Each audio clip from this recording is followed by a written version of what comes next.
আসসালামু আলাইকুম রহমতুল্লাহ। হুজুর, আমার একটি প্রশ্ন ছিল।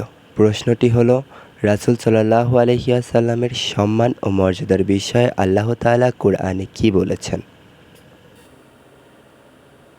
আলহামদুলিল্লাহ, যাবতীয় প্রশংসা মহান আল্লাহর জন্য নিবেদিত।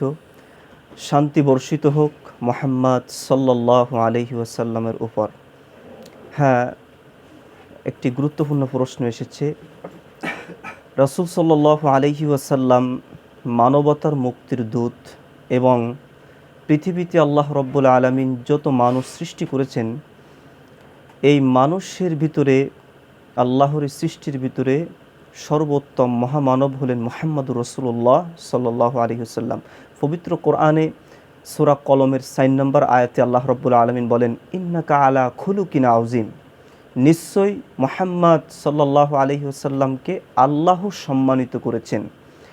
এরপরে আল্লাহ রব্বুল আলামিন সূরা আহজাবের ২১ নম্বর আয়াতে বলেন, লাকদ কানা লাকুম ফি রাসূলিল্লাহি উসওয়াতুন হাসানা।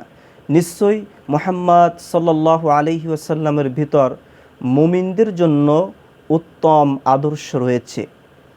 এরপরে আল্লাহ রব্বুল আলামিন বলেন, সূরা নিসা ৮০ নম্বর আয়াত, আল্লাহ তাআলা বলেন, মাইয়্যিতিউর রাসূলা ফাকাদ আতা আল্লাহ।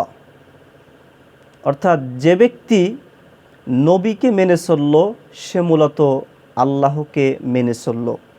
এরপর সূরা আহজাব ৫৬ নম্বর আয়াতে আল্লাহ তাআলা বলেন, মা কানা মুহাম্মাদুন আবা আহাদিম মির রিজালিকুম ওয়ালাকির রাসূলুল্লাহি ওয়া খাতামান নাবিয়্যিন ওয়া কানাল্লাহু বিকুল্লি শাইইন আলিমা।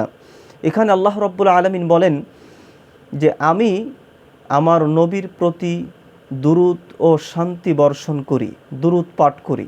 ফেরেশতারাও মুহাম্মদ সাল্লাল্লাহু আলাইহি ওয়াসাল্লামের উপর দুরূদ পাঠ করে এবং তোমরাও আমার নবীর প্রতি দুরূদ পাঠ করো। এরকম করে প্রায় অসংখ্য আয়াতে আল্লাহ রাব্বুল আলামিন মুহাম্মদ সাল্লাল্লাহু আলাইহি ওয়াসাল্লামের সম্মান এবং মর্যাদার ব্যাপারে এবং চরিত্রের ব্যাপারে তাকে আদর্শবান হিসাবে আল্লাহ তাআলা বিভিন্ন আয়াতে তিনি ঘোষণা করেছেন।